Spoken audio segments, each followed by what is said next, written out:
Ya Alhamdulillah, ya Alhamdulillah, nahmaduhu wa nasta'inuhu wa nastaghfiruh.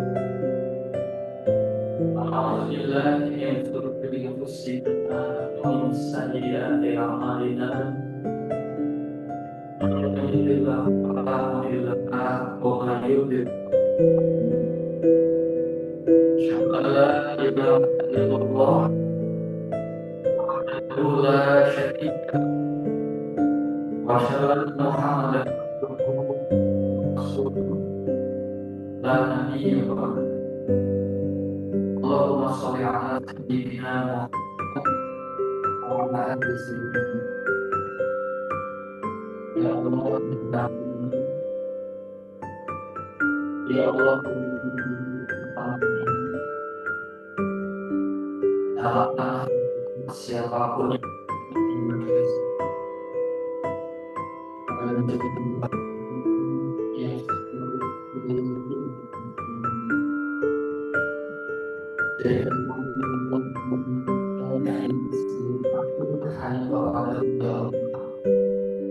jadikan kami ya Allah hamba-hamba di Gusti kami semua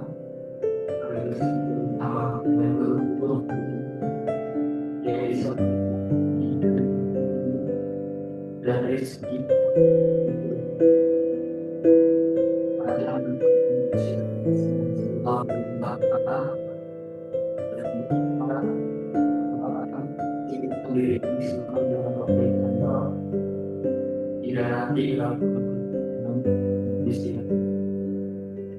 siapapun yang sedang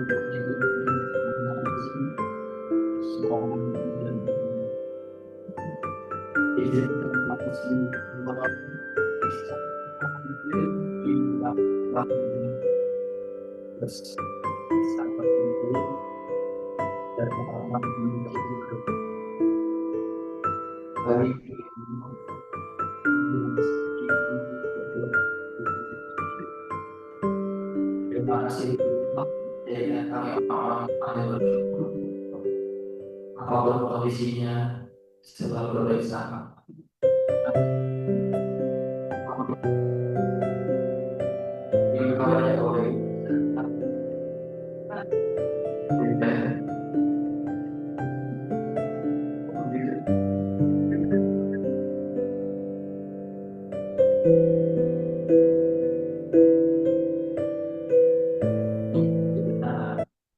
mungkin tutup suara.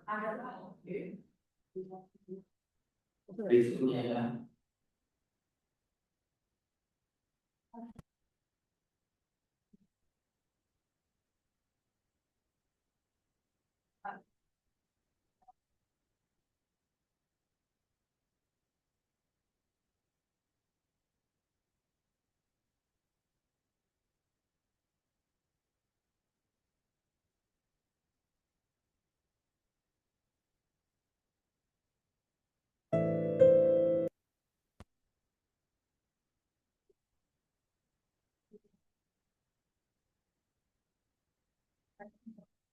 Oke. Iya, aman. Soalnya pakai soal nanti tentang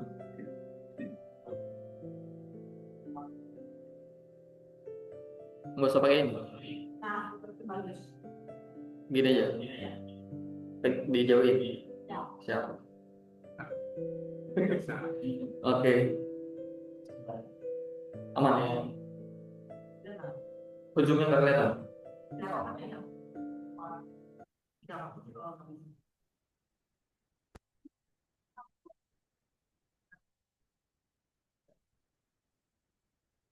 Coba.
Bismillah. Ya, semoga semuanya selalu dalam keadaan sehat, yang bahagia, dan selalu dikaruniakan oleh Allah rezeki yang berkah berhikmah, insya Allah. Yang paling penting bukan hanya sehat fisik, tapi sehat hati. Ya, apa ciri-ciri hati yang sehat? Allah menjelaskan dalam sebuah ayat, salah satu ciri hati yang sehat itu adalah ketika mendengar seruan ya, atau kalimat-kalimat Allah, maka hatinya bergetar. Ketika berkumandang azan, langsung terpanggil, nggak pakai mudah-mudah, langsung kita sholat. Itu ciri-ciri hati yang hidup. Ketika berdoa, kita bisa merasa nikmat banget ngobrol sama Allah. Bukan sekedar hafalan di lisan, tapi benar-benar dari hati ucapan. Ya Allah, ampuni hamba. Itu kalau berasal dari sini, maka tandanya hati ini hidup. Tapi ada orang yang sholat, bolak-balik masjid, khusyuk itu susah. Ya, khusyuk susah. Mau ngerasain nikmatnya doa juga susah. Karena nikmat ibadah itu adalah karunia yang sangat besar dari Allah. Dan tidak semua orang bisa mendapatkan nikmat itu. Bagaimana caranya, Ustaz Mas Dedi, agar saya bisa merasakan nikmatnya ibadah? Salah satu syaratnya adalah apa-apa yang kita lakukan hari ini, ya selalu kita niatkan hanya untuk menghadap Allah, mengharap ridha Allah saja. Banyak orang yang datang ke rumah Allah, termasuk ke Baitullah nanti, mudah-mudahan Bapak Ibu semua lancarin. Ya bahagia banget dari dengar. Insya Allah Mas Dedi, ya kita mau ngomong lagi keren. Ya berkah insya Allah pertemuan dan kumpulan kita hari ini. Banyak orang yang datang ke rumah Allah ternyata nggak ketemu sama Allah. Ada orang udah sampai di Masjidil Haram, baru ngelihat temboknya aja Pak, ada orang sampai bergetar hati, haru luar biasa. Ya Allah, alhamdulillah, Udah sekian lama ya Allah doa, nabung, ikhtiar, kau takdirkan juga ya Allah sampai sini ya. Makin ke dalam, makin bergetar, apalagi sampai melihat Ka'bah Bapak Ibu. Masya Allah. Air matanya nggak terasa, langsung membasahi pipi. Tapi ada orang di sebelahnya, nah, sama-sama satu rombongan, tapi nggak bisa merasakan apa-apa. Dinangis-nangisin nggak bisa, disedih-sedih nggak bisa. Kenapa? Karena nikmat ibadah itu rezeki dari Allah. Dan tidak semua orang bisa mendapatkan rezeki. Pertanyaannya, kenapa yang satu bisa merasakan nikmat ibadah, yang satu biasa aja? Tergantung apa yang dia tuju. Banyak orang yang datang ke rumah Allah, ternyata tujuannya bukan karena pengen ketemu sama Allah. Banyak orang yang datang ke rumah Allah bukan karena pengen ketemu sama Allah. Padahal puncak kebahagiaan dari orang yang bertamu ke rumah seseorang itu adalah bertemu dengan yang punya rumah. Betul ya Pak? Kita bertamu ke rumah keluarga, orang tua, puncak kebahagiaannya adalah bertemu sama yang punya rumah. Nah, masalahnya hari ini banyak hamba-hamba Allah, banyak orang-orang yang bertamu ke rumah orang lain bukan karena pengen ketemu sama yang punya rumah, tapi semata karena ingin teh manisnya, makan siang gratisnya. Nah, ya artinya apa? Ternyata banyak orang yang datang ke rumah Allah juga modelnya begitu. Bukan karena rindu sama Allahnya, bukan karena kangen sama Allahnya, tapi semata karena pengen selesai masalah, lunas utang-utangnya. Artinya apa? Ketemu sama Allah cuma karena urusan dunia. Ini yang bikin hati itu jauh dari rasa nikmat ibadah. Padahal Bapak Ibu percaya satu hal, kalau kita sudah dekat sama yang punya rumah, kalau kita sudah kenal sama yang punya rumah, kira-kira teh manisnya dikasih? Makan siangnya dikasih nggak? Artinya apa? Selesainya masalah, terwujudnya doa itu kan bonus. Ketika Bapak Ibu sudah dekat sama Allah, maka semuanya akan dimudahin sama Allah. Nah sekarang pertanyaannya, Bu, pilih mana? Dikasih apa disayang?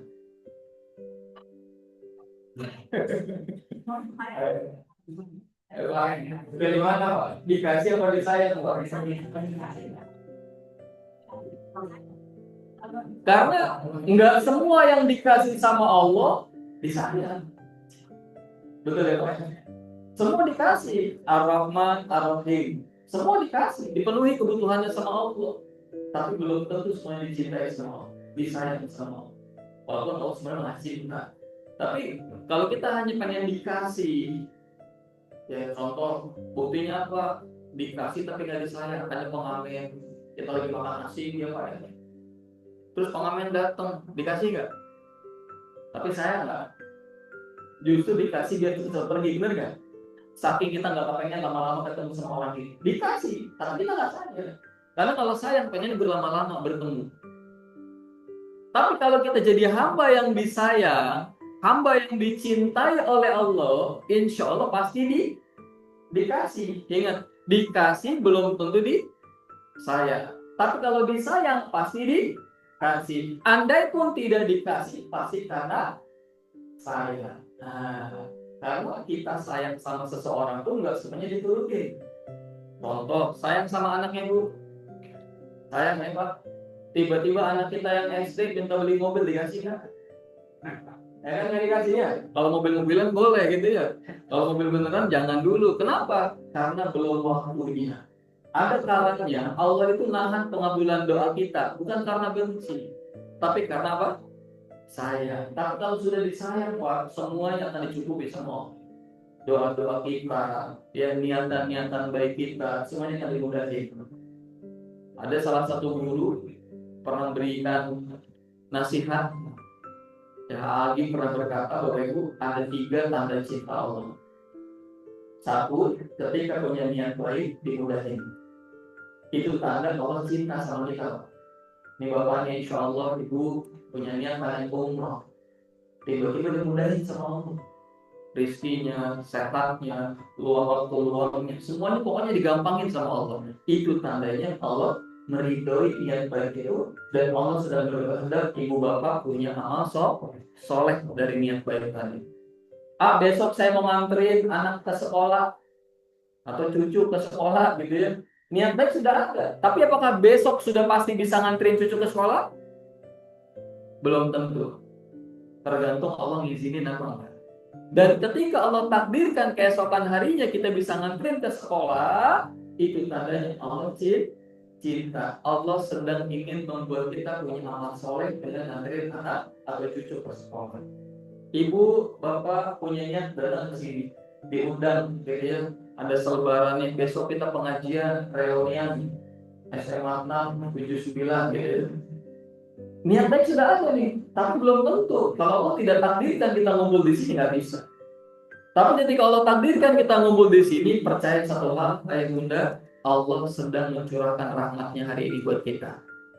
Allah lagi perhatian sama kita. Allah lagi sayang sama kita. Dan jangan-jangan Bu, Pak, kumpulnya kita di majelis ini, cara Allah ngabulin doa kita yang kemarin. Ya Allah, ampuni hamba ya Allah atas semua dosa. Ya Allah, masukkan hamba ke surga ya Rabb. Dan cara Allah ngabulin apa? Dengan menyibukkan kita dengan kebaikan-kebaikan. Kita silaturahmi, ini amalan yang paling dicintai sama Allah, Pak. Maka terus jaga lingkaran ini. Saya senang ketika pertama kali dia bisa ketemu sama Bapak Ibu. Ini luar biasa. Saya banyak belajar. Ya, atas semua kerendahan hatinya, mau ngumpul di sini, mau mendengarkan, itu mahal banget. Itu berharga banget. Dan itulah pintu hidayah. Pintu pertolongan Allah adalah kerendahan hati. Mau kita saling menasehati, mendengarkan, dan ini wadah yang baik. Jangan sampai kita lepas dari lingkaran ini, Bapak Ibu sekalian. Satu, di sini bersilaturahmi. Yang kedua, kita sama-sama menuntut ilmu, betul? Di mana menuntut ilmu ganjaran itu adalah surga Allah. Ya, ini cara Allah ngabulin doa kita. Yang katanya pengen masuk surga, disibukin dengan majelis-majelis ilmu. Setiap langkahnya menuju masjid penggugur dosa. Setiap langkahnya ke sini Bu, insya Allah jadi pemberat amal soleh. Makanya kalau ada undangan majelis ilmu harus semangat. Kenapa? Itu ada bonus tambahan dari Allah. Bu, kalau seandainya ada sebuah toko dia bikin diskon besar-besaran, Pak. Contoh, ya dulu sempat minyak mahal ya Bu, sampai sekian lah, jarang lagi minyak cair, Pak. Tiba-tiba ada satu toko dia bikin promo begini, beli satu dapat selusin, gitu Pak. Beli satu dapat selusin. Kira-kira tokonya ngantri nggak? Kira-kira tokonya ngantri nggak? Ibu kalau beneran ada, kira-kira ikut ngantri nggak? Dari jam berapa? Kalau untuk promo di dunia saja kita seantusias itu, maka harusnya untuk promo-promo akhirat harus lebih antusias, Pak. Allah tawarkan pahala yang berlipat ganda yang ibadahnya di masjid. Pertanyaannya, seantusias ngejar minyak goreng nggak datang ke masjid? Allah tawarkan barang siapa yang umroh ibadah di Masjid Nabawi pahalanya 1000 kali lipat. Antusias nggak ngejar promo itu? Bahkan di Masjidil Haram 100.000 kali lipat ketika kita ibadah di sana. Kalau ada sebuah kendaraan bisa bawa kita dari satu tempat ke tempat lain, kita mau bayar ratusan juta. Nah ini ada sebuah kendaraan bisa bawa kita insya Allah menuju surga, mau bayar berapa Pak? Ya, maka nilainya kecil Pak. Kalau dihitung ke sana semuanya kecil. Cuma kadang memang Allah akan menguji kecintaan kita. Lebih cinta mana? Antara dunia atau cinta yang punya dunia. Karena sejatinya apa akan dimiliki kita Pak? Semua titipan Allah. Betul. Allah pengen lihat. Dan semua yang kita miliki ketika dikorbankan di jalan Allah, percayalah Bapak Ibu, Allah pasti ganti.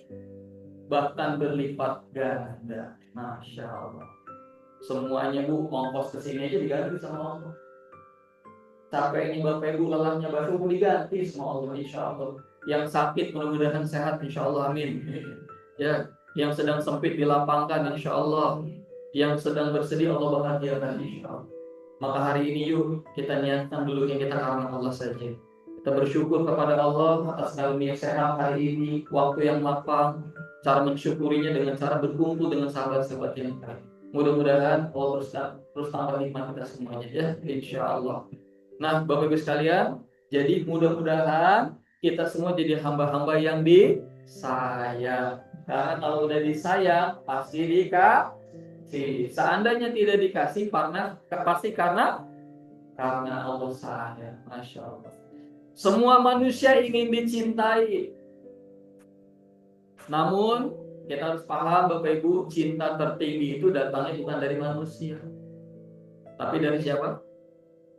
Dari Allah Subhanahu wa Ta'ala. Karena kalau kita nggak sadari ini, seringkali kita salah tujuan dalam hidup Bapak Ibu. Kita sibuk mengejar perhatian manusia dibanding perhatian yang punya manusia. Kita sibuk dibilang baik sama manusia yang lain, sama tetangga, tapi kita lupa banyak hal yang dilanggar sehingga mungkin Allah nggak suka. Mending mana? Allah suka tapi banyak yang nggak suka, atau banyak yang suka tapi lo nggak suka. Mendingan dua-duanya suka, seperti itu pilihannya. Mudah-mudahan kita menjadi orang-orang yang dicintai oleh Allah, dicintai juga oleh sesama manusia. Kalau kita udah seperti itu, tandanya kita sukses hidup di dunia. Kalau masih ada orang yang hari ini kesal sama kita, dendam sama kita, musuhan sama kita, jangan-jangan kita belum berhasil dalam hidup kita. Karena tanda berhasilnya kita di dunia ini adalah banyak orang yang mencintai diri kita. Ada orang soleh ketika meninggal dunia yang memiliki ratusan orang, ribuan bahkan yang mendoakan, yang kehilangan luar biasa. Itulah orang-orang yang punya manfaat banyak kepada orang di sekitarnya. Maka insya Allah hari ini kita coba bahas ya bagaimana kita menjadi orang-orang yang dicintai oleh Allah Subhanahu wa Ta'ala. Satu, why? Ayah bunda yang dimuliakan oleh Allah, coba tanya ke dalam diri, kenapa saya ada di dunia ini? Ada 3 pertanyaan kehidupan yang harus terus direnungkan di setiap me time-nya kita sama Allah. Me time itu gini, kita menyediakan waktu khusus menyendiri hanya untuk berdoa sama Allah. Mau di sepertiga malam boleh, mau di setiap habis sholat boleh, pokoknya harus ada jeda Bapak Ibu untuk merenung 3 pertanyaan kehidupan ini. 1, saya dari mana? 2, saya sedang apa? Yang ketiga, pada akhirnya saya mau kemana? Dan siapa-siapa yang berhasil menjawab 3 pertanyaan ini, insya Allah hidupnya akan terus terarah.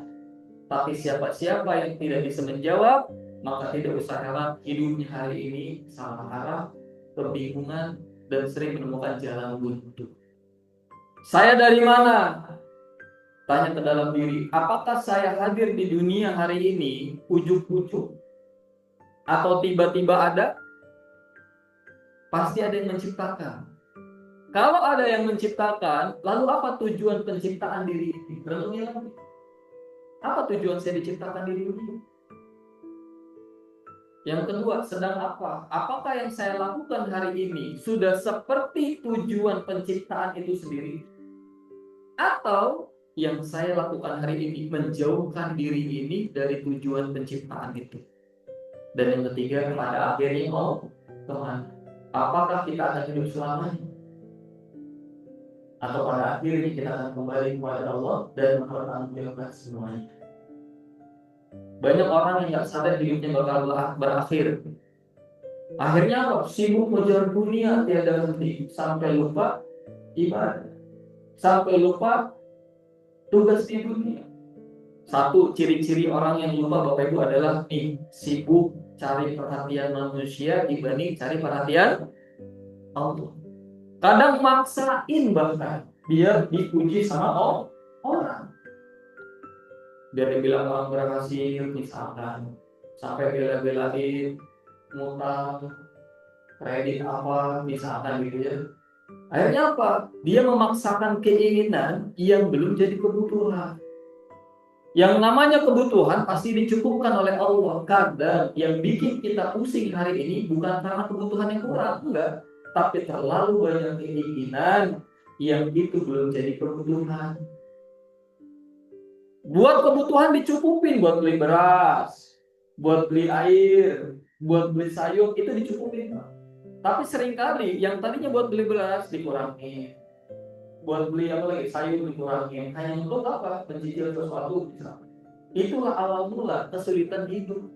Kadang masalah itu kita sendiri yang membuat, karena selalu atau terlalu sering memaksakan keinginan yang belum jadi kebutuhan.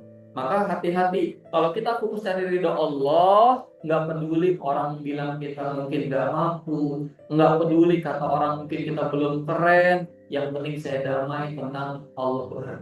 Sudah, sesimpel itu. Karena percuma dibilang keren sama orang, dibilang sukses sama orang, tapi ternyata utangnya banyak, hati nggak tenang, sholat aja jadi nggak khusyuk. Kenapa? Mikirin omset, ini nggak naik-naik nih, kalau omset nggak naik cicilan nggak kebayar. Nah, gitu ya. Jadi ibadah nggak tenang. Kalau udah ibadah nggak tenang, jauh dari kenikmatan, Bapak Ibu sekalian. Nah, ini satu ya ciri-ciri. Yang kedua, kalau kita salah tujuan, seringkali kita juga egois, selalu mementingkan diri, bukan urusan orang lain. Jadi saat yang penting saya menang, yang penting saya untung, yang lain rugi, nggak apa. Nah, kalau udah ini terjadi, gitu ya, dalam kehidupan kita, Bapak Ibu, cepat atau lambat, kita juga akan merasakan kehilangan itu. Karena apa? Karena segala sesuatu yang kita lakukan kepada orang lain, itu akan kembali kepada diri kita. In ahsantum li'anfusikum wa in ahsantum falaha. Ketika Bapak Ibu berbuat kebaikan kepada orang lain, sesungguhnya Bapak Ibu sedang berbuat baik pada diri sendiri. Tapi ketika Bapak Ibu berbuat keburukan kepada orang lain, maka jangan heran, jangan kaget kalau keburukan itu kembali kepada diri kita. Rumus kehidupan itu simpel, Bapak Ibu. Kalau kita ingin yang terjadi dalam kehidupan ini adalah yang baik-baik, maka perbanyaklah berbuat baik. Tidak ada jurus yang lain, Bapak Ibu. Mustahil kita berharap yang terjadi adalah yang baik-baik. Tapi kita sering nyakitin tetangga, sering jahat sama orang lain, mustahil, Bapak Ibu. Karena sunatullahnya, apa-apa yang kita lakukan kepada orang lain akan kembali kepada diri kita. Maka mulai hari ini yuk berbanyak berbuat baik. Coba perbuatan baik apa yang bisa kita lakukan mulai saat ini? Apa Pak? Apa Pak? Amal soleh. Amal soleh apa yang bisa kita lakukan? Mulai di ruangan ini. Nggak usah pakai biaya besar, nggak usah pakai tenaga besar. Yang dampaknya langsung ke kita. Senyum. Coba saya mau lihat Pak senyum Pak. Sebelah sini senyum. Mana Bu? Sebelah sini senyum. Setelah senyum, coba berikan senyumannya ke kanan, ke kiri. Satu orang paling tidak 3 detik dimulai dari sekarang. Coba yuk. Masya Allah. Ya kan? Coba lihat. Bahagia sederhana nggak? Awalnya ketika disuruh senyum, agak terpaksa Pak. Pak senyum, Bu senyum, asal begini doang nih. Gitu ya. Asal melengkung. Tapi lihat, meskipun senyumannya terpaksa, ketika itu dibagi ke orang lain, Pak, apa yang terjadi? Set, temannya senyumnya lebar. Dan tanpa kita paksa, Pak, senyuman kita makin lebar. Bahkan ada yang tertawa. Hahaha, gitu ya. Artinya apa? Ini rumus simpel. Ketika kita bahagiakan orang lain, sesungguhnya kita sedang membahagiakan itu. Makanya senyum itu ibadah. Senyum itu berpahala. Senyum itu bikin kita bahagia. Asal jangan senyum-senyum. Nah, itu beda cerita ya. Ya, mulai hari ini pokoknya jangan cemberut lagi, harus bahagia Bapak Ibu sekalian ya. Nah, yang ketiga, akhirnya apa? Kalau kita salah tujuan, akhirnya kita sibuk ngejar dunia sampai lupa tugas di dunia. Maka jadikan momen kemerdekaan ini Bapak Ibu, ya kita merdeka dari hawa nafsu. Kita bisa mengalahkan musuh terbesar kita. Ingat, musuh terbesar kita itu bukan orang lain. Suatu ketika Rasulullah SAW ya berbincang dengan para sahabat habis menjalankan perang yang sangat besar waktu itu sebelum bulan suci Ramadan. Kemudian Rasulullah SAW mengatakan kepada para sahabat, wahai sahabat, bersiaplah, kita akan menjalankan peperangan yang lebih besar lagi setelah ini. Sahabat nanya, ya Rasulullah, emang ada perang yang lebih besar dari yang kemarin kita lewati? Perang terbesar dalam hidup ini adalah perang melawan diri sendiri. Lawan marahnya, lawan egonya, lawan tinggi hatinya. Itu Bu, yang peperangan kita yang sejati. Kalau kita bisa menundukkan itu, maka jadi orang-orang yang merdeka, dan yang pastinya jadi orang-orang yang dicintai oleh Allah Subhanahu wa Ta'ala. Kalau hidup sekadar hidup, kera juga hidup. Ya Pak ya Bu. Kalau kerja sekadar kerja, kerbau di sawah juga kerja. Ini ungkapan dari seorang ulama. Kalau hidup kita hanya seperti ini Bapak Ibu, maka berhati-hati. Jangan-jangan kita hari ini gagal memaksimalkan waktu yang telah diberikan oleh Allah. Pagi pulang kerja sampai malam, sampai rumah tidur. Besok kerja lagi sampai malam, pulang tidur. Itu aja sampai meninggal dunia. Kira-kira ada nggak yang ingin kita lakukan mulai hari ini? Yang itu insya Allah bikin Allah makin ridho. Maka lagi-lagi Bu, saya senang dengan perkumpulan ini.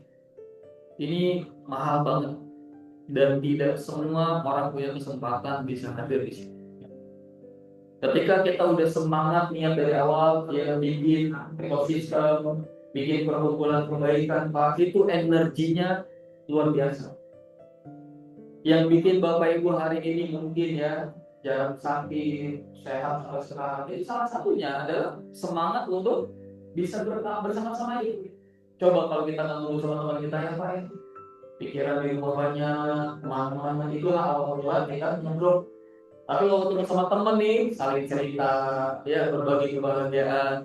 Dan terapi terbaik itu adalah kebahagiaan. Dan bahagia itu datang dari silaturahmi. Maka yuk kita maknai hidup kita. Apakah hidup kita hanya seperti ini?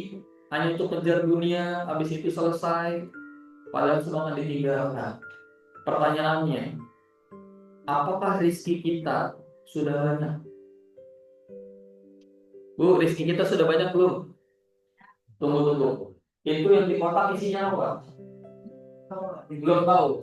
Ya, kira-kira yang di kotak itu Pak, ya sudah jadi rezeki Bapak Ibu belum? Yang benar. Hah? Itu yang di depan Ibu udah jadi rezeki belum? Ayo, yang bilang udah boleh angkat tangan. Yang belum, kalau masih di depan Bu, itu belum jadi rezeki. Ya, itu belum jadi rezeki. Ingat, rezeki itu cuma 3. Bu, Pak, rezeki itu cuma 3. 1 yang dimakan. Nah, yang lagi dipunya itu rezeki itu. Sampai nanti ditelan ya. Tapi yang masih di kotak belum tentu jadi rezeki kita. Ya, ingat, rezeki 1 yang dimakan dan itu pasti habis. Yang kedua yang dipakai dan itu pasti usang. Dan yang ketiga adalah yang disedekahkan. Dan inilah yang tambahannya. Harta bisa nggak dibawa mati? Bisa. Sedekah, wakaf. Itu cara cerdas mengamankan aset kita. Kalau masih di rekening belum jadi rezeki. Mohon maaf, jangan-jangan yang di rekening masih ada rezeki itu pertaruhan. Besok bocor, rezeki itu kan? Jangan-jangan masih ada rezeki dokter, anak pilek, beli berobat. Ya, jadi kalau kita pengen mengamankan aset kita, banyakin sedekah. Itulah bekal bagi kita.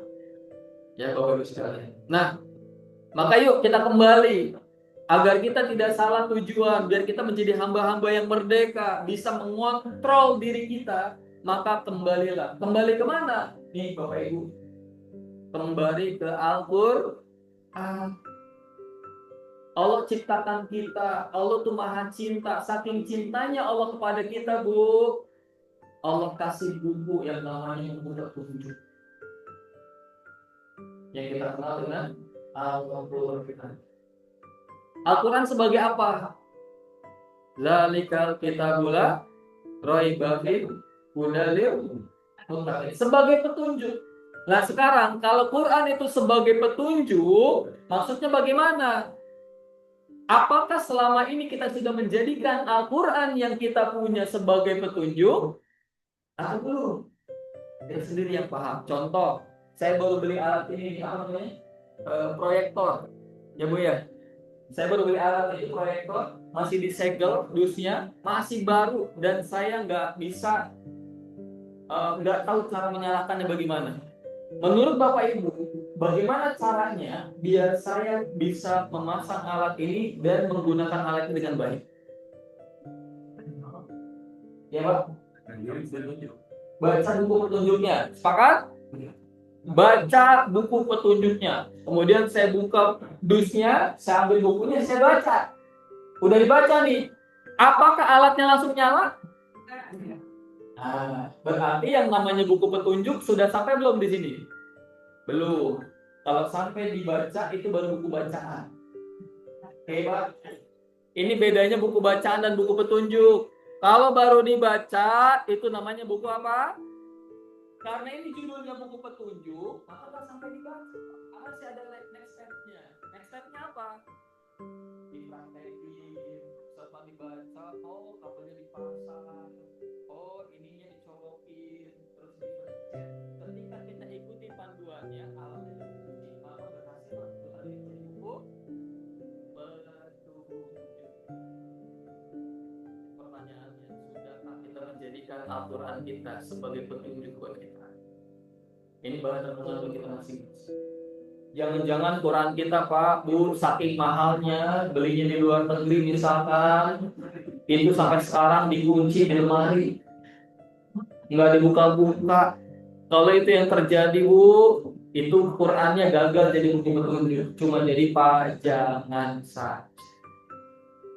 Al-Quran itu Bapak Ibu bisa menjawab semua permasalahan kita. Nih saya sengaja bawa toples. Toples apa ini ada game game lah. Isinya ayat-ayat Quran, Pak. Ini sering kali kalau ada orang konsultasi dia punya masalah apa, langsung saya bawain Bapak Ibu, ya. Kita bawain ini, minta sama Allah petunjuk dan ambil satu ayat. Dan tidak tahu kenapa Bu, biasanya ayatnya itu pas dengan apa yang sedang dialami. Ya. Dan biasanya saya tanya, permasalahan yang sedang dihadapi masalah apa? Masalah keluarga, masalah anak, masalah kehidupan. Nah, kita cobain ya. Ini nanti insya Allah bakal ada di sini lah buat Bapak Ibu nanti kalau lagi ada pengajian silakan ganti-gantian ya. Nah, ini ada dua. Ada yang healing itu terkait masalah hati.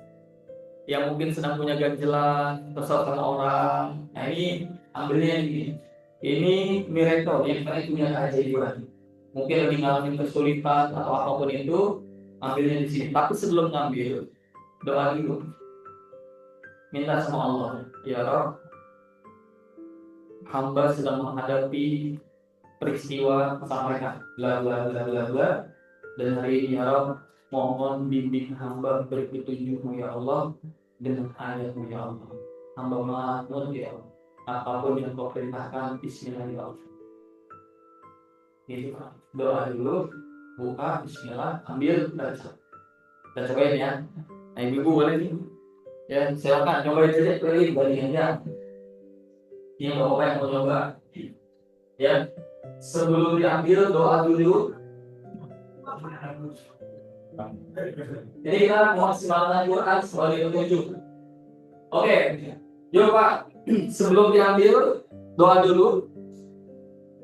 Ya Allah, hamba sedang menghadapi, boleh dalam hati, boleh enggak ini, boleh diucapkan. Beri petunjukmu ya Allah untuk permasalahan hamba, semoga oleh ya Allah menolakkan. Sudah diambil Pak? Cukup dulu, nanti boleh dibalikin lagi ke orangnya. Ayatnya apa Pak yang diterima?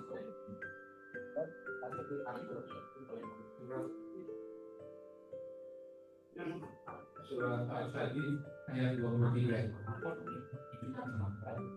Agar kamu tidak terjadi atas apa yang buruk dari kemudian ada yang tidak terhadap apa yang diberikan kepada itu.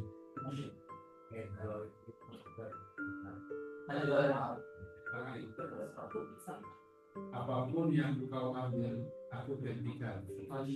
Apapun yang aku beri adalah ujian. Tetaplah di sana. Buat 7 hari ini latih hati dengan berkata, inilah yang terbaik menurut Allah. Kalian yang fokuskan jalan. Nyambung ya. Jadi kadang gitu tuh, ya kita ngambil tapi tiba-tiba Al-Quran jadi nasihat buat diri kita. Dan itu kadang dari buat tuh. Kalau kita memang minta sama Allah sungguh-sungguh, insya Allah itu jawaban terbaik. Dan ini sering menjadi solusi banyak orang hari. Bagaimana kita menjadikan Al-Quran sebagai petunjuk bagi kita, bukan sekedar baca. Nanti setelah dibaca, ditaruh lagi di kotak, direndam lagi. Ya besoknya kalau kita butuh petunjuk lagi Allah, hari ini apa lagi Allah yang saya lakukan? Ambil lagi minta, Bismillah ya Allah. Gitu. Nanti sama ada itu selain ada ayatnya, ada masalah yang dilakukan. Satu lagi Pak, coba Bismillah. Izin saya hari ini. Bismillahirrahmanirrahim. Surat Al-An'am dan kami tidak mengabaikan satupun dalam kitab ini. Misalnya, tak ada masalahmu yang luput dari catatanku. Aku maha tahu, maha siap mau. Kedua, baca satu ayat Al-Quran kali ini dan resapi bahwa itu bisa jadi jawaban doa. Nyambung banget ya. Oh ya, nyambung banget ya. Ibu-ibu, ada yang sedang ngambil?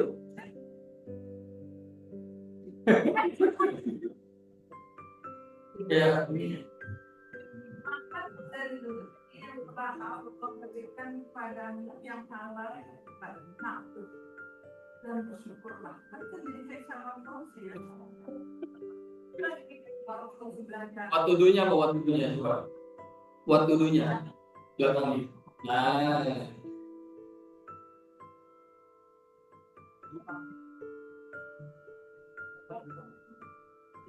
Kita mendengar. Naiknya juga.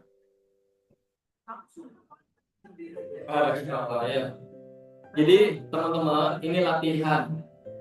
Memang kuncinya apa? Teman-teman minta sama Allah itu dulu. Ya, semua orang memang bisa ambil, tapi bimbingan tergantung konektivitas hati kita kepada Allah. Ini sama seperti istiqomah bil Quran. Ya, minta petunjuk sama Allah dengan ayat yang random. Dan kadang ayat itu bukan tanpa disengaja itu, tapi mau dibimbing sama Allah. Nah, makanya sebelum kita istiqomah bil Quran, biasanya Bu lakukan ritual-ritual dulu. Misal, 1 tahajud, yang 2 banyak iqobat, istighfar dulu.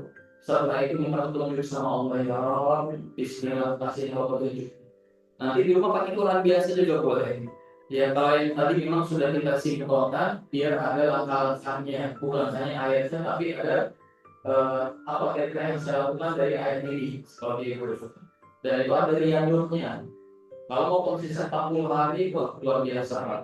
Kenapa? Karena ketika Bapak Ibu menghidupkan Al-Quran, menghidupkan satu ayat, maka Bapak Ibu langsung naik level menjadi hamba yang bertakwa. Itu yang paling penting. Kalau kita menghidupkan ayat, nanti jadi hamba yang takwa. Kalau sudah jadi hamba yang takwa, apa rumus Allah? Siapa yang bertakwa dikasih jalan keluar dari setiap permasalahannya, doa-doanya, dan dikasih rizki dari ayat yang sana. Inilah keajaiban Bapak Ibu. Syaratnya takwa. Bagaimana ikhtiarnya? Ikuti ayat per ayat setiap kali. Allah, ya. Kalau kita udah konsisten, insya Allah Bu terbiasa. Siap Bapak Ibu? Ya, maka kembalilah. Ya, dunia saja bisa diubah oleh Al-Quran, apalagi hanya mengubah hidupmu. Insya Allah sangat mudah bagi Allah. Jangan-jangan hari ini kita nggak berubah, banyak kesulitan karena kita jauh dari Al-Quran. Kita hari ini merasa tersesat, kebingungan, harus melakukan apa? Karena kita jauh dari petunjuk yang Allah siapkan. Ayo Bunda, mungkin ini momentum, mungkin ini pertemuan yang Allah rencanakan buat kita semua agar kita lebih dekat dengan Al-Quran. Yang di rumah coba dibuka lagi, minta sama Allah, ya Rabb, bimbing hamba biar nikmat baca Quran, ya Allah. Baca ayatnya, baca artinya, baca terjemahannya, kalau perlu sama tafsirnya. Pelan-pelan sambil kita belajar sama guru-guru yang lain tentang Al-Quran. Ya Bapak Ibu semua, siap ini? Kita merdeka ya dari kebiasaan lama menuju kebiasaan baru yang lebih baik agar kita bisa menang melawan diri kita. Salah satu bekal terbaiknya adalah buku itu, buku petunjuk yang sudah Allah hadirkan sebagai tanda cinta Allah kepada kita, yaitu Al-Quran. Insya Allah. Nah, kemudian ayo Bunda semua ingat waktu kita terbatas, ya. Waktu kita nggak banyak di dunia ini. Nggak ikutan jalan. Iya. Kayaknya bisa dengan awalnya. Ya, waktu kita terbatas, ayah bunda. Bagaimana kita menjadi hamba yang dicintai? Jurusnya 2P. Jurusnya apa? 2P. 1. Perbaiki tujuan hidup. Ini yang paling penting. Kalau kita pengen jadi hamba yang dicintai Allah, perbaiki tujuan hidup kita. Kenapa kita hidup di dunia? Yang kedua, pembuktian cinta. Kita bahas satu persatu. Perbaiki tujuan hidup. Kenapa perbaiki tujuan hidup ini menjadi penting? Karena Allah mencintai orang-orang yang bertakwa. Itu kuncinya.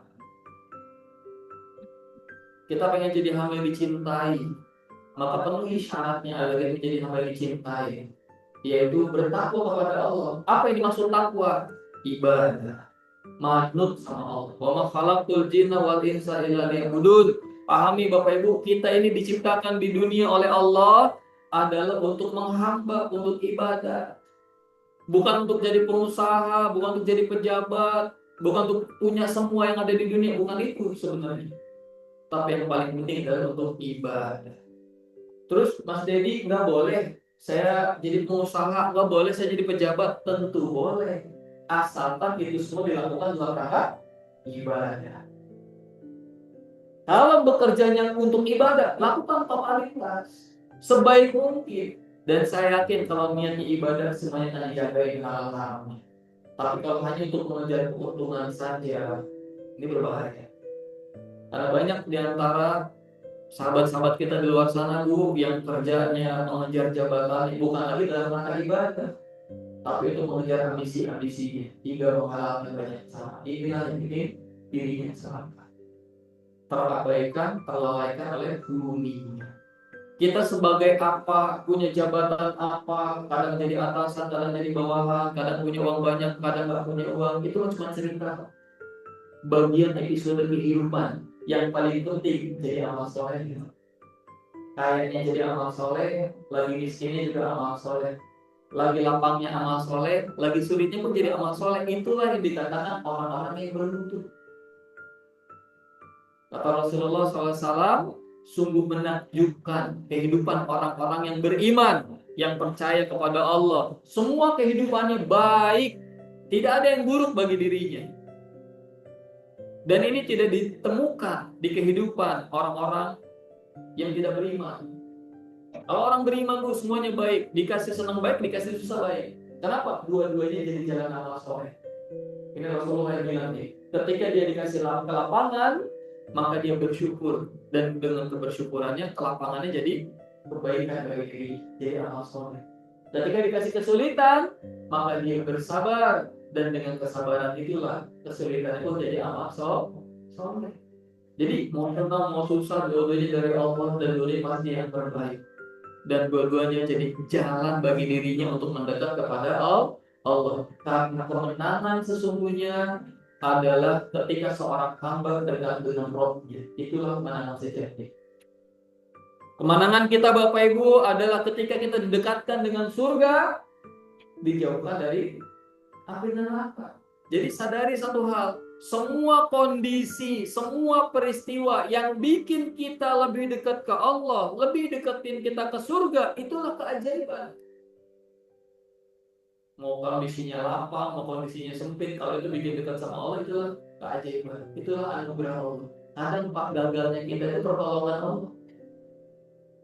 Gagal Pak, kadang kehilangan duitnya kita, itu adalah karunia Allah. Karena kita salah sangka sama Allah. Pengen yang enak-enak, ada bisa jadi yang enak itu mencelakai diri kita. Kita sering doa, ya Allah masukkan hamba ke surga ya Allah. Besoknya dikabulin sama Allah. Caranya gimana? Tiba-tiba uangnya hilangin sama Allah. Ditipu orang ratusan juta misalkan. Atau jabatannya ada yang ngambil. Terus kita salah sangka, ya Allah kenapa hidup mau jadi begini? Katanya pengen masuk surga. Kenapa? Karena Allah tahu yang bikin dia jauh dari surga adalah jabatannya sama uangnya. Ketika dia punya jabatan, hatinya tinggi, terus sombong, terus. Dan kita tahu diharamkan, kan gitu ya. Bunyi hadisnya Bapak Ibu, diharamkan siapapun masuk surga yang punya rasa sombong. Maka sombong itu dihabisin dulu sama Allah. Biar apa? Biar kita masuk surga. Maka Bapak Ibu sekalian, kalau kita tujuannya Allah, mau senang mau susah, sama aja. Yang penting yang di depan mata jadi amal soleh, bukan jadi amal. Perjalanan ketakwaan Bapak Ibu adalah perjalanan kita dari lahir sampai nanti meninggal dunia. Perjalanan perbanyak amal soleh, bukan memperbanyak amal saleh. Ya di pertemuan yang lalu kita bahas beberapa tuh. Kita melihat apapun di depan mata punya dua potensi, jadi amal soleh atau amal saleh. Ya contoh misalkan ini yang seringkali kemarin juga sempat disampaikan. Ibu-ibu bangun pagi udah beberes, ya ngurusin rumah dan lain-lain, tiba-tiba menemukan hal yang kurang menyenangkan. Contoh, misalkan suaminya habis mandi, gitu ya Pak, anduknya kuyup, basah, naruhnya sembarangan. Ya Bu ya, tiba-tiba naruh di tempat tidur misalkan. Nah kira-kira responnya biasanya apa tuh? Ngomel, teriak.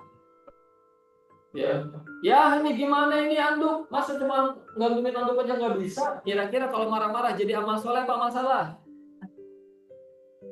Tapi mulai hari ini Bu, jadikan semua yang di depan mata amal soleh. Caranya gimana? Tarik nafas. Alhamdulillah. Ada peluang amal soleh di pagi-pagi ya Allah. Mudah-mudahan ya Allah ini jadi perantara hamba semakin dekat dengan ya Allah. Ambil anduknya, jemurin, selesai masalahnya. Jadi amal soleh, jadi pahala, Bapak Ibu jadi orang takwa. Jangan-jangan Bu gara-gara ngantungin handuk, kita umroh gratis. Lah serius ini, ya kan rumusnya gitu. Takwa jalan keluar isi. Maka perbanyak ketakwaan itu dengan cara apapun. Jangan salah, jangan seringkali Bu ini, seringkali pertolongan Allah itu datang justru dari amal-amal yang terlihat sederhana. Contoh Bapak Ibu datang ke sini, ada botol plastik di depan, tergerak hatinya itu ambil botolnya, bawa di tempat sampah. Pertanyaannya, pernah ngarep nggak dari kebaikan yang tadi? Pernah berharap balasan nggak? Lakukan, lupakan, itulah ikhlas. Ya Bu ya. Tapi kalau kita sedekah nih, tiba-tiba sedekah 100 juta, amin. Aminin dulu ya. Kalau sedekah 100 juta kan katanya banyak kok ya. Ketika kita sedekah 100 juta, banyak maunya nggak? Banyak doanya nggak? Ya Allah, sedekah 100 juta nih, moga-moga, kan? Bukan berarti nggak boleh doa, boleh. Tapi alangkah ideal kalau ikhtiar atau ibadah itu karena Allah saja. Nah, yang tadi kecil itu ketika ikhlas nilainya besar di hadapan Allah dan itu berpotensi mengundang pertolongan Allah. Sedangkan amalan yang terlihat besar seringkali nggak bisa mengundang apapun hanya besar. Rumus Allah nggak pernah keliru. Takwa jalan keluar rezeki itu rumus baku. Bagaimana kita jadi orang yang takwa? Ibadah. Bagaimana ibadah itu bisa terjadi? Ikhlasan. Setiap kebaikan yang niatnya bukan karena Allah nggak jadi ibadah. Tapi kalau niatnya tulus jadi ibadah. Maka perbaiki tujuan hidup ini menjadi basic, menjadi awal dari perubahan kehidupan kita. Siap Bapak Ibu? Ikhtiarnya apa? Catat, ingat baik-baik mulai besok sebelum beraktivitas doa. Pakai bahasa Indonesia apa-apa. Bilang sama Allah, ya Rabb, Bismillah. Mulai hari ini apapun yang hamba lakukan ya Allah sepanjang hari ini hamba niatkan karena Engkau saja ya Rabb. Jadikan apa-apa yang hamba ikhtiarkan jadi amal soleh. Ridho ya Allah dan tolong ya Allah kalau ada niat yang keliru tolong kasih tampil. Minta, jangan heran, jangan kaget kalau nanti sepanjang jalan itu dibimbing sama Allah. Kita ingat terus sama Allah. Dan itulah Bu, jika bakal kehidupan kita akan dimudahkan sama Allah, kita menjadi hamba-hamba yang dicintai oleh Allah Subhanahu wa Ta'ala. Dan ini penegasan ayatnya Bu. Takwa adalah pembuktian cinta, surat ketiga ayat 31. Qul in kuntum tuhibbunallaha fattabi'uni. Kalau kita ngaku cinta sama Allah, jangan hanya ngomong saya cinta. Tapi apa? Fattabi'uni, ikuti aku kata Allah. Jadi takwa itu pembuktian cinta. Ibu ikut pengajian hari ini pembuktian cinta. Karena ibu punya dua pilihan. Pagi-pagi mau nonton TV atau nonton apa misalnya main handphone dibanding jalan ke sini capek ya. Tapi ketika Bapak Ibu jalan ke sini ini pembuktian cinta. Melakukan yang Allah suka bukan yang kita suka. Tiba-tiba di rekening ada uang puluhan juta. Ada kawan ngajak umroh. Nah, Allah ngetes tuh. Jangan-jangan yang ngajak bukan teman kita, Allah yang ngajak lewat lisan sahabat kita. Allah pengen uji itu, lebih cinta mana? Ya, cinta Allah apa cinta dunianya? Itu pembuktian cinta. Ketika kita bisa membuktikan cinta kita, apa jawaban Allah? Apa balasannya? Allah akan kasihi dia, sayangi dia, bahkan diampuni semua dosa-dosa. Kalau dua ini udah didapat Pak, insya Allah selamat dunia akhirat. Ya Bu ya. Jadi syaratnya apa? Mulai perbaiki tujuan hidup, lakukan apapun karena Allah, sehingga itu jadi ibadah. Kalau semua dilakukan jadi ibadah, kita naik level jadi hamba-hamba yang bertakwa. Kalau sudah di zona takwa, kita jadi orang yang dicintai oleh Allah. Dan kalau sudah dicintai Bu, rizkinya datang. Warzuqhu min haitsu la yahtasib. Ingat, rizki itu bukan cuma duit. Betul? Selesainya problem-problem kita rizki bukan? Rizki. Terwujudnya doa? Coba saya mau tanya nih. Apa rizki buat orang yang pengen umroh haji? Apa rizki bagi mereka yang punya impian pengen umroh haji? Apa rizkinya? Sehat? Duit? Rizki buat orang yang pengen umroh haji adalah sampai di tanah suci. Lah betul nggak? Kira-kira? Apakah sampai di tanah suci selalu harus pakai duit sendiri? Jawabannya nggak selalu, betul? Bu, ingat kalau duit yang jamin kita sampai sana, harusnya orang-orang yang kemarin daftar haji furoda berangkat semua. Mohon maaf, kalau duit yang menjamin kita sampai sana, Bu, harusnya yang kemarin bayar ratusan juta tuh sampai. Tapi justru banyak orang yang nggak pakai biaya sama sekali nyampe sana. Salah satunya ada salah satu guru saya itu bahkan sampai sama istrinya dengan jalan-jalan yang tanpa duga boleh sampai tanah suci kita pakai gitu. Jadi hati-hati, kadang yang menghambat pertolongan Allah adalah keyakinan kita. Yakinnya bukan lagi sama Allah, tapi selain daripada Allah. Yakin mas sama Allah, tapi uangnya berarti Tuhan siapa? Muncul Tuhan baru. Yakin mas sama Allah, tapi rumahnya belum laku, berarti Tuhan siapa? Muncul Tuhan rumah. Yakin mas sama Allah tapi tabungannya belum cukup, berarti Tuhannya siapa? kaumnya. Begitu banyak Tuhan-Tuhan lain yang hari ini menghambat pertolongan Allah. Maka sekali lagi, kalau kita pengen dicintai Allah, yuk perbaiki tujuan hidup. Yang kedua, nih kuncinya Bu, pembuktian cinta. Pembuktian apa? Cinta. Allah mencintai orang yang paling bermanfaat untuk orang lain. Karena temanya kita pengen jadi hamba yang dicintai, maka kita penuhi syarat-syaratnya. Ada sebuah nasihat dari seorang guru. Gus Baha pernah berkata, Bapak Ibu, puncak dari ketakwaan adalah cinta. Nyambung kayak tadi ya. Jika kamu mencintai Allah, maka ikuti aku. Maka ikuti aku adalah pembuktian cinta. Dan dilengkapi dengan kalimat Gus Baha, puncak ketakwaan itu adalah cinta. Dan yang namanya cinta tidak banyak meminta, tapi siap memberikan yang terbaik untuk yang dicinta. Itulah kotakto.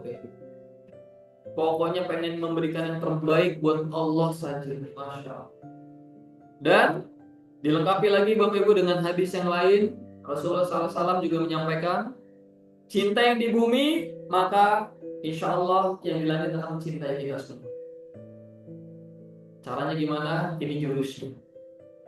Hadis riwayat At-Tabrani, orang yang paling dicintai oleh Allah adalah orang yang paling bermanfaat untuk orang lain.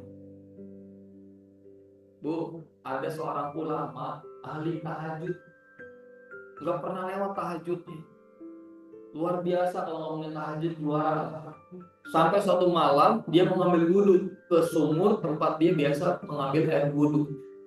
Di dekat sumur itu ternyata ada sesosok menyerupai manusia berdiri di samping sumur itu. Ternyata itu adalah malaikat pencatat amal soleh. Ulama ini kaget dan bertanya, siapa kamu? Aku adalah malaikat pencatat amal soleh. Kemudian si ulama tadi penasaran, dia bertanya, wahai malaikat, adakah namaku di buku yang kamu bawa? Karena dia merasa udah jadi orang yang soleh, tahajud. Dicari Bu, dicari sampai halaman terakhir nggak ada namanya. Penasaran, wahai malaikat, coba cek sekali lagi, barangkali terlewat. Dicek sekali lagi, nggak ada namanya. Kemudian di pertanyaan ketiga, kenapa namaku tidak ada, wahai malaikat? Apa yang kurang dariku, wahai malaikat? Malaikat menjelaskan, wahai hamba Allah, kamu memang soleh, rajin tahajud, tapi solehmu soleh untuk diri sendiri. Ada itu. Ketika aku ingin mencatat namamu, Allah melarangku. Karena Allah mengatakan, kamu itu soleh buat diri sendiri, tapi lihat tetangga sebelah. Kelaparan gak dikasih makan. Sekitar ada yang kesulitan gak dibantuin. Maka Bu, hidup di dunia ini bukan hanya tentang diri kita sama Allah. Alhamdulillah, Allahnya bagus. Alhamdulillah, sudah harus dibantu. Dan keesokan harinya, ulama ini Bapak Ibu langsung nengokin sekitarnya. Orang-orang yang susah dibantu. Dan ini nyambung dengan hadis ini. Lihat Bapak Ibu. Dan perbuatan yang paling dicintai Allah adalah memberi kabar gembira kepada seorang mukmin lainnya, menghilangkan salah satu kesulitannya, membayarkan hutang-hutangnya, dan menghilangkan rasa laparnya. Ini perbuatan dia bahasanya yang paling dicintai. Dan lihat kalimat akhir Rasulullah SAW di hadis ini. Beliau berkata, dan aku berjalan bersama saudaraku untuk membantu urusan saudara-saudara yang lain yang sedang kesulitan. Lebih aku sukai, lebih aku cintai ketimbang berdiam diri di Masjid Nabawi sebulan penuh. Bu, ini Rasul yang bilang, dia lebih suka keluar bersama saudaranya, bantuin saudara yang lain, dibanding beriktikaf di Masjid Nabawi sebulan penuh. Kita tadi tahu keutamaan ibadah di Masjid Nabawi, pahalanya 1000 kali lipat. Tapi Rasulullah bilang, dia lebih senang keluar dari Masjid Nabawi, bantuin saudara yang lain, ketimbang itikaf di Masjid Nabawi sebulan penuh. Artinya apa, Bu? Ngasih makan ke fakir miskin, pahalanya besar. Bahkan sangat besar. Ibadah sosial seringkali nilainya lebih besar dibanding ibadah personal, Bapak. Karena Allah mencintai hamba-hambanya yang terus memikirkan saudara-saudara. Pertanyaannya, sudah seberapa manfaat diri kita untuk sekeliling kita? Sudah berapa banyak sedekah kita, Bapak Ibu? Sudah berapa banyak wakaf-wakaf yang kita kumpulkan, kita berikan lagi, Bapak Ibu? Maka, yuk, saya mengajak Bapak Ibu semua untuk berjuang menjadi hamba yang dicintai. Caranya gimana? Satu tadi apa? Perbaiki tujuan itu. Lakukan semuanya karena Allah saja. Biar semuanya jadi ibadah. Kalau sudah jadi ibadah, kita jadi orang yang takwa. Nah, disitulah zona Allah akan mencintai kita dan banyak keajaiban. Yang kedua, pembuktian cinta. Apa-apa yang sudah diberikan oleh Allah kepada diri kita, gunakan kembali untuk berjuang di jalan Allah. Berdakwah, melakukan kebaikan. Itu cara bersyukur. Kita dikasih badan yang sehat, dikasih ilmu, dikasih harta. Cara mensyukur ini bukan cuma mengucapkan alhamdulillah, itu malah level 1. Level berikutnya Bapak Ibu bukan hanya mengucapkan alhamdulillah, tapi gunakan kembali nikmat itu untuk beramal saleh. Dikasih harta, kemudian sedekah, itu cara syukur. Dikasih ilmu, sampaikan, berdakwah, minimal sampaikan ke pasangan, ke anak, ke saudara kita. Ya Bapak Ibu, kita naik level. Dan saran saya Bu, yuk Bapak Ibu semua harus punya yang namanya bekal abadi. Punya apa? Bekal abadi. Kalau untuk dunia saja kita mempersiapkan biar kita punya pasif income. Oh, kalau sudah pensiun nih biasa punya penghasilan terus. Oh, kita bangun dari sekarang kan gitu. Segitu seriusnya kita bikin pasif income di dunia.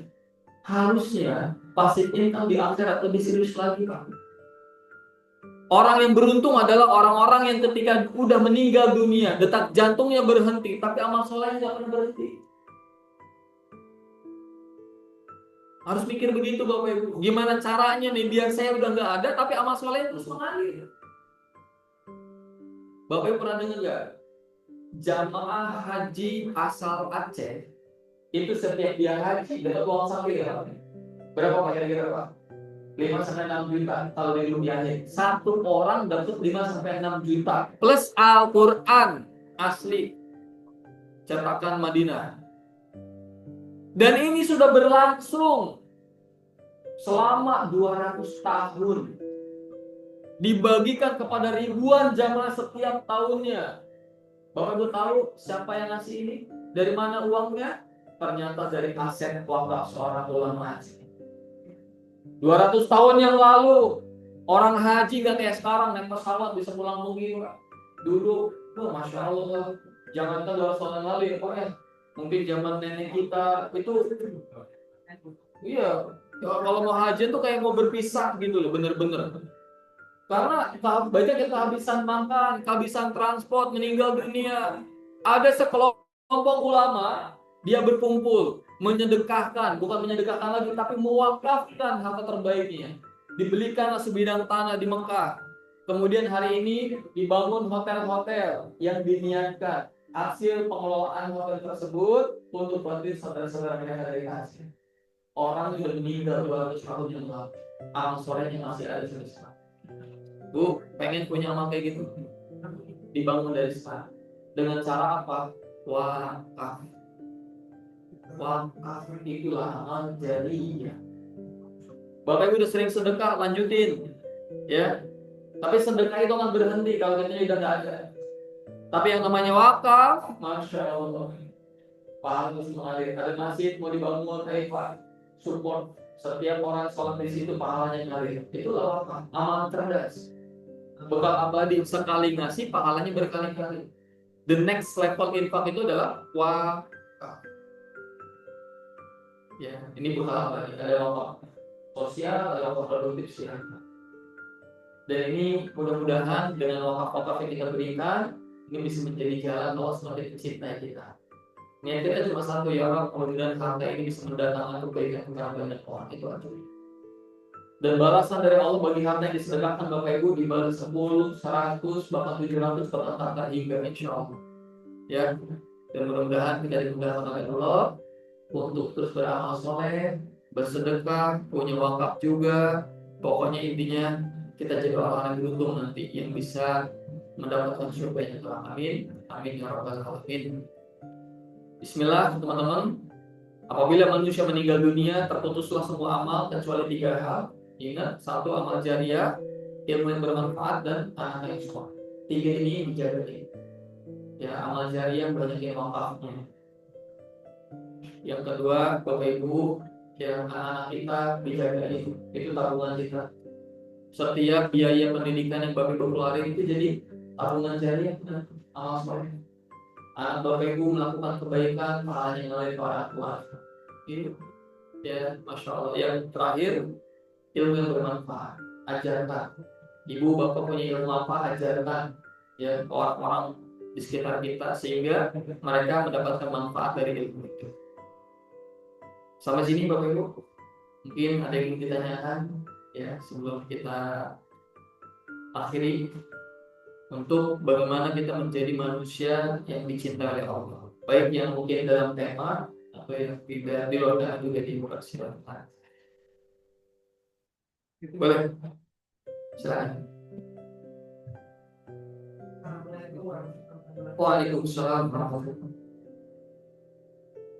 Tadi kan bahas tentang ide tambahan kita yang kita pernah juga katanya kalau kita selalu ridho atas keputusan Allah, apapun keputusan yang baik atau buruk, nah kita jadi karena ridho Allah, apalagi kita jadi sampai perintah Ya, bagus banget pertanyaan ini dan sekaligus jawaban benar. Jadi hadisnya bilang begini, Rasulullah SAW bersabda, jika Allah mencintai seorang hamba, tadi belum diterusin ya, di awal ada 3 tanda cinta Allah kan. 1, ketika seorang hamba punya niat baik, dimudahkan. Yang kedua, ketika seorang hamba punya niat buruk, digagalkan. Itu tanda cinta Allah tuh. Tandanya Allah gak kepengen kita nambah dosa. Nah yang ketiga, tanda cinta Allah yang ketiga adalah ketika Allah menghadirkan dalam hidup kita sebuah permasalahan. Itu tanda cinta. Dan ini nyambung dengan hadis yang tadi Bunda tanyakan. Rasulullah SAW bersabda, jika Allah mencintai seorang hamba, maka Allah akan mengujinya. Jadi ketika diuji, itu karena benci atau karena cinta? Karena cinta, itu dulu. Nah di kalimat berikutnya, jika dia ridho, maka Allah akan ridho. Tapi ketika dia tidak ridho, nggak menerima semua itu sebagai takdir terbaik, maka baginya murka Allah. Nah seringkali yang bikin masalah kita nggak beres-beres, bahkan terasa makin berat, itu sebenarnya bukan masalahnya yang berat, tapi karena kita yang belum ridho. Padahal kalau kita ridho, Allahnya ridho. Kalau Allah sudah ridho, masalah beres Pak. Ya tadi itu Allah mencintai kita. Kenapa ridho itu bisa mendapatkan cinta Allah? Karena ridho itu salah satu syarat kita menjadi orang yang takwa. Masuk ke poin 1 tadi Bunda. Ketika kita perbaiki tujuan hidup semuanya untuk Allah, tentu kita meyakini apapun takdir Allah pasti yang terbaik. Dan salah satu bentuk takwanya adalah menerima dengan hati yang lapang, ridho. Itulah bentuk ketakwaan. Dan itu sangat mudah kita lakukan kalau tujuan hidup kita hanya Allah saja. Masalahnya kalau tujuannya dunia, maka ridho itu sulit. Kita sulit menerima kegagalan karena tujuan kita berhasil di dunia. Kita sulit menerima kehilangan uang kita kan tujuan kita adalah biar uang kita banyak. Itu yang bikin kita sulit ridho. Tapi kalau kita perbaiki tujuan hidup, ya Rob, mau senang mau susah terserah Engkau, yang penting Engkau ridho, nah udah selesai. Maka hamba yang paling dicintai Allah adalah yang paling takwa. Di antaranya adalah ridho. Masya Allah. Allah. Ada lagi Bunda? Bismillah. Ayo Bunda silakan. Ini udah ada yang mau 17 yang merah-merah nih besok. Ini kira-kira abis ini ada lomba apa? Oke, apa? bonekanya. Ya, ngumpul-ngumpul kayaknya sekalian lomba nih. Allah. Hadiahnya umroh nih. Hadiahnya umroh, Masya Allah. Ya, Alhamdulillah. Ustaz, Ustaz, Pak. hanya tadi mengenai gol. Hmm. Saya mengganti seorang anak atau teman atau siapapun. Saya pikir kalau saya kalau dia adalah A. Oke. Tapi ternyata awal nih keras dan memberi alasan yang tidak masuk akal seperti penghindar. Kecewa saya, kecewa.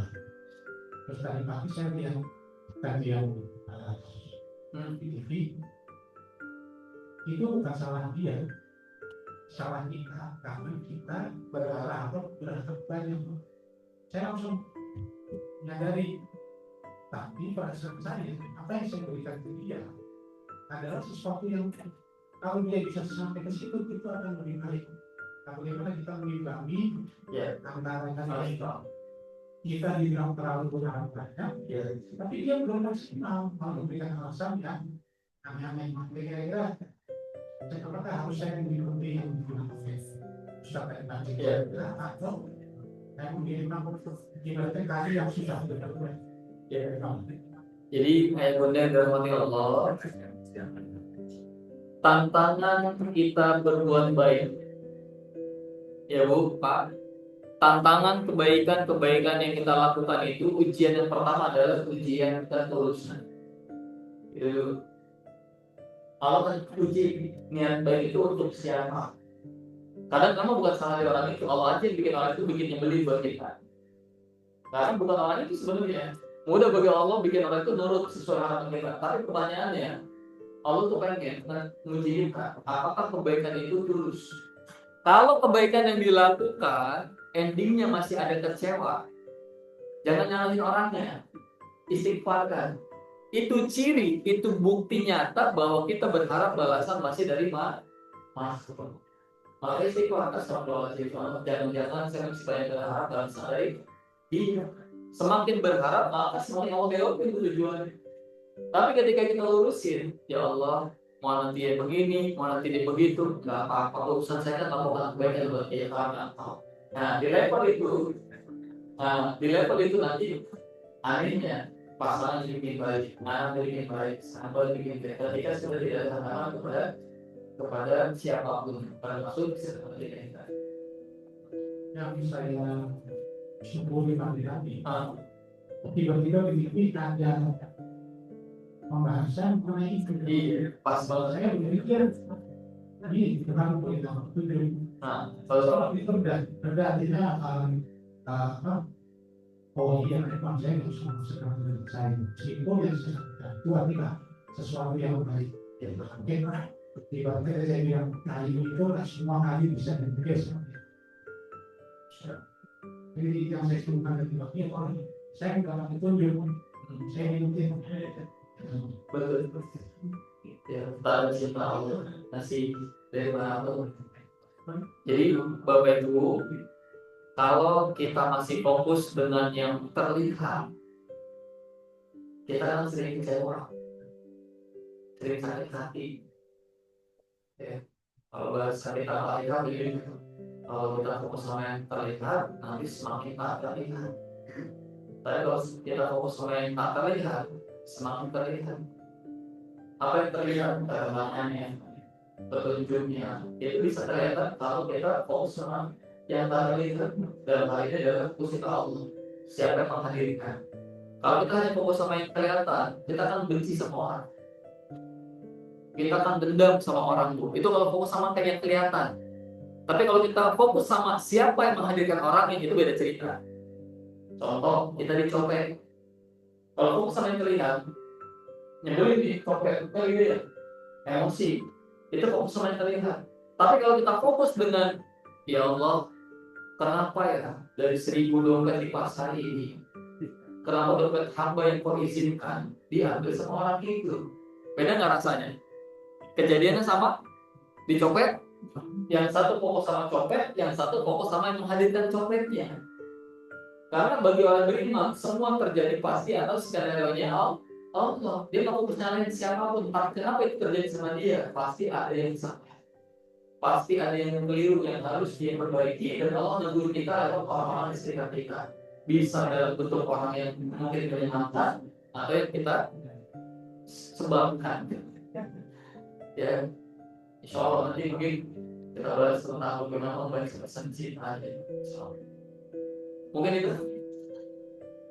Satu lagi boleh habis ini kita ini ya persiapan dulu.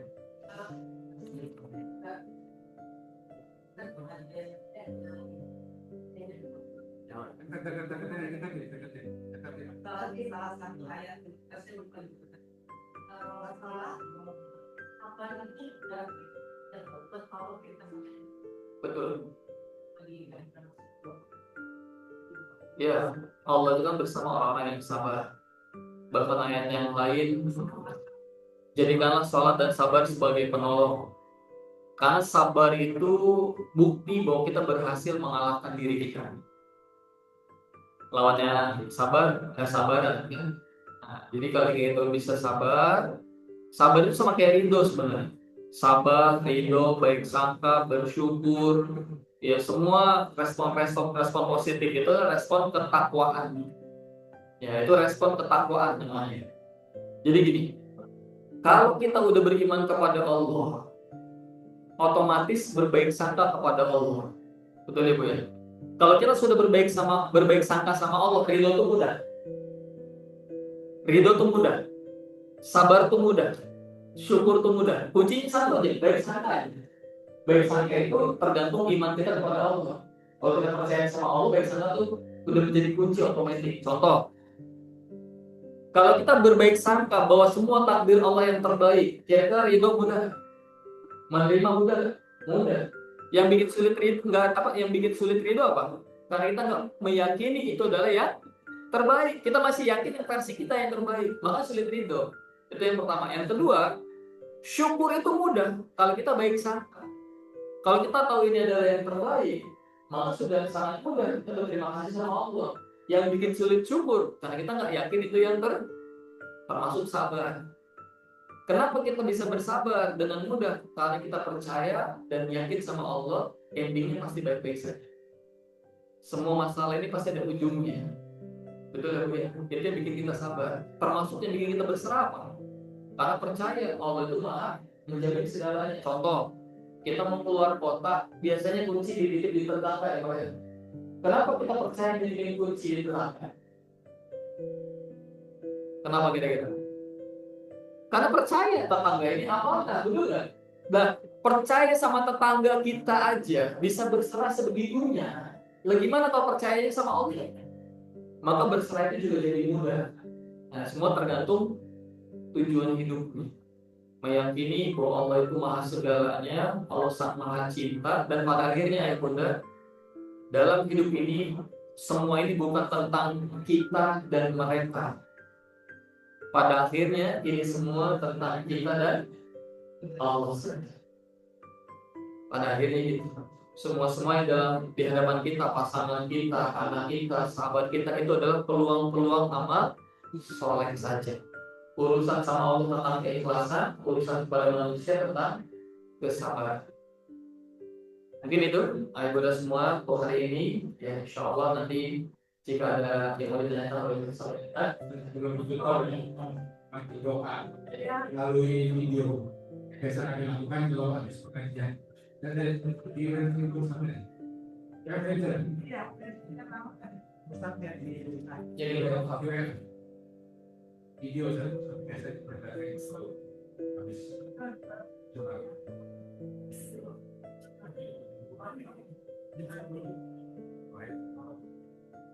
jadi masuk ke dalam kita layan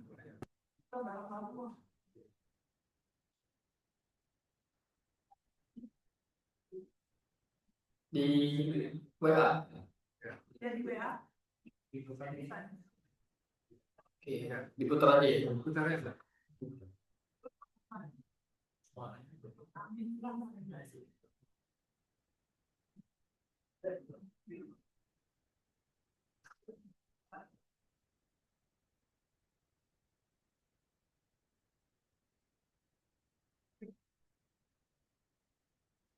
يا ربنا اعترفنا بأننا اكترفنا يا ربنا. Bismillah. Jamaah sekalian, kita dengarkan dan kita amalkan. Mudah-mudahan Allah kabulkan dengan pengambilan terbaik. Insyaallah. يا ربنا اعترفنا بأننا اكترفنا وأننا أسرفنا على لظى أشرفنا فتب علينا توبة تغسل كل حوبة واستر لنا العورات وآمن الروحات واغفر لوالدينا ربي ومولودينا والأهل والإخوان وسائر الخلان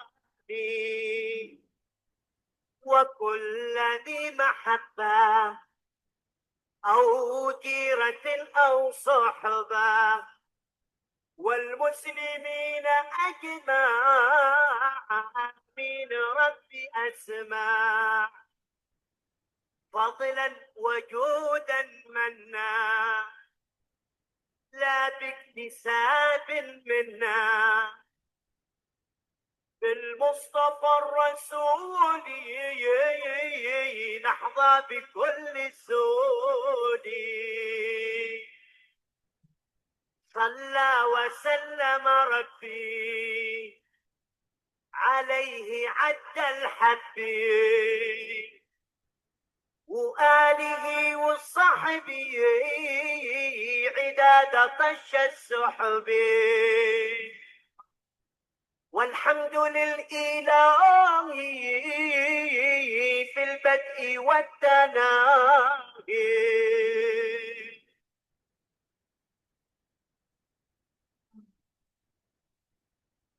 Untuk usai berbagi, doakan juga keluarga Abi Bakri, Allah, ibunda, ibu keluarga Al-Hamsi, ayahanda almarhum Umar Muhammad Muhammad, dan doakan juga untuk semua sahabat-sahabat keluarga besar paguyuban SMA 679.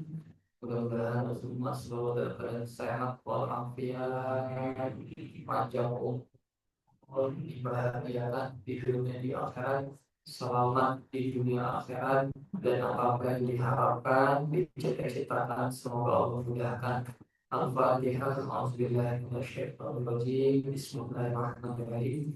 Alhamdulillahirabbil alamin arrahmanir rahim maliki yaumiddin iyyaka na'budu wa iyyaka nasta'in ihdinas siratal mustaqim siratal ladzina an'amta 'alaihim ghairil maghdubi 'alaihim waladdallin.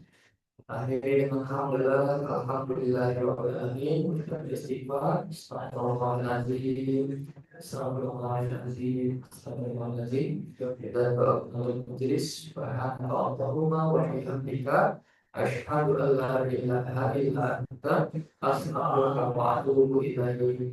Assalamualaikum warahmatullahi wabarakatuh. Baik, kalau mau silakan.